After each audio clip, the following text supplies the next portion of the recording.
Playing airsoft in single-digit temperatures is an experience quite like any other, and it was a challenge that I've never experienced before in airsoft. So let's talk about what I learned from the most difficult airsoft game that I've ever been to.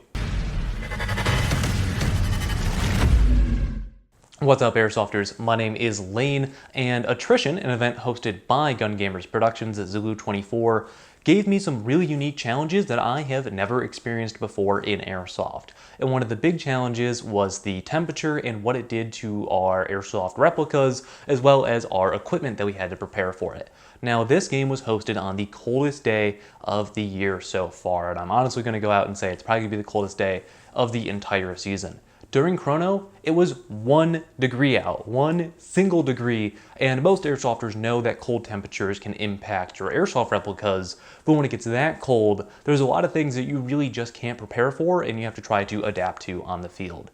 And one of those is going to be your hop-up. Now, hop-ups use either a silicone or another type of rubber to actually work. It helps to put the backspin on the BB so that your BBs travel farther. That's just how your hop-up works.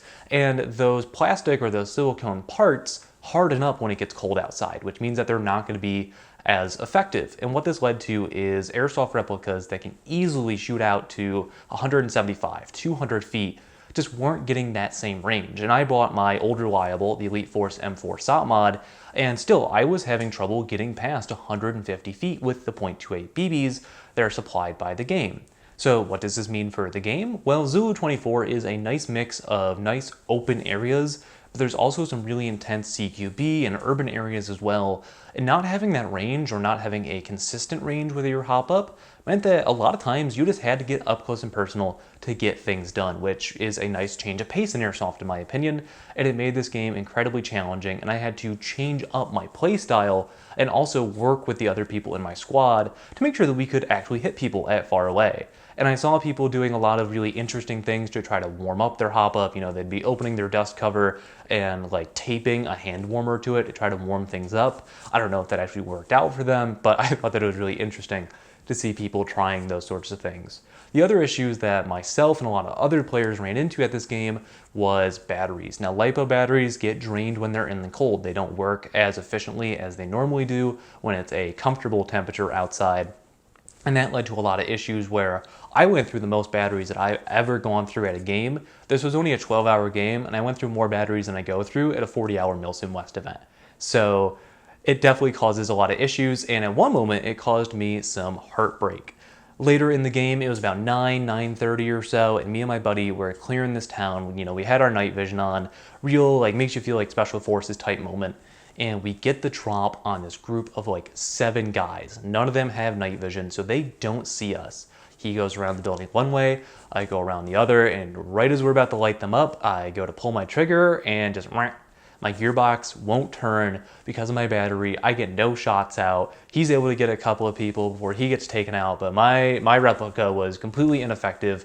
I was so mad. I didn't even have time to like get a grenade out and throw that or anything. It was just so depressing. I wanted to cry. I felt so cool up until that moment, but the weather just posed so many unique challenges for this game, and I think that it's really interesting that a game hosted in February was called Attrition, because it really was a game of maintaining yourself, maintaining your gear, and just being prepared to be out in this miserably cold weather, which was a challenge that you really don't experience in airsoft. I feel like most people, when they think of dealing with the climate, it's staying cool in the summer. It's making sure that you don't get dehydrated, that you don't become a heat casualty. But this was the exact opposite, and this was a lot of the fun of the preparation for this game for me, is how do I prepare to be out in these single-digit, sometimes negative temperatures, and, you know, be comfortable, be warm. But having to prepare for these temperatures and making sure that your layering is correct, like, that's where I saw most people fail at this game. It wasn't that they were, you know, getting shot by airsoft guns and going to respawn. It was, I'm too cold to continue, which is, you know, it caused some people to drop. And first off, kudos to everybody who actually came out on game day and played. It was miserable. Like, at Chrono, it was 0 degrees. You weren't moving around. Like, it was just miserable. And throughout the day, if you had proper layering, like, it didn't feel like it was single-digit temperatures. Once you got moving around, if you had something covering your face, like I had a U.S. Marine like neck gaiter that I would hold over my mesh face mask, so that would keep me warm. That was incredibly useful, but Yeah, just like preparing for the temperatures and making sure that what you're wearing is going to be comfortable, being able to take layers off if you need to. That was the biggest challenge of this game. It was a unique challenge that you don't experience anywhere else, but it was a really interesting way, and it made me think about my kit a lot more than I usually do when I go to other games, because I'll just be like, oh, I'm going to be on tan, let me just grab my multicam uniform, have something to cover my head from the sun and call it a day. Here it was like, how do I not freeze to death, and how do I be comfortable all day, and how do I make sure that my hands are comfortable, but I can still get my finger inside of the trigger guard when I actually need to shoot. So that was very interesting for me.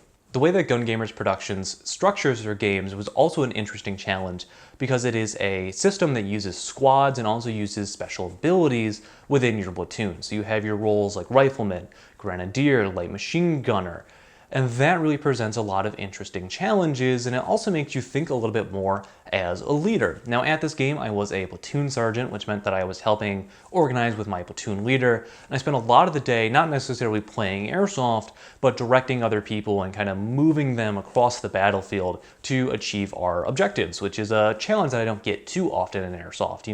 There's a difference between organizing people at an open play for a rush and trying to make sure that you're keeping 25 people alive in sub-zero temperatures, and also make sure that they're enjoying the game as well. And this was a really unique challenge that I enjoyed because within our platoon, we had a couple like machine gunners, we had somebody in their infantry automatic rifle class as well. So using those assets and knowing where to set them up, like there was a time where we were holding a ridge, we had a nice line just to keep people advancing from the town that was down at the bottom of the hill. And having those experiences as well was fantastic, and one of the things that I really enjoy about GunGamers Productions games.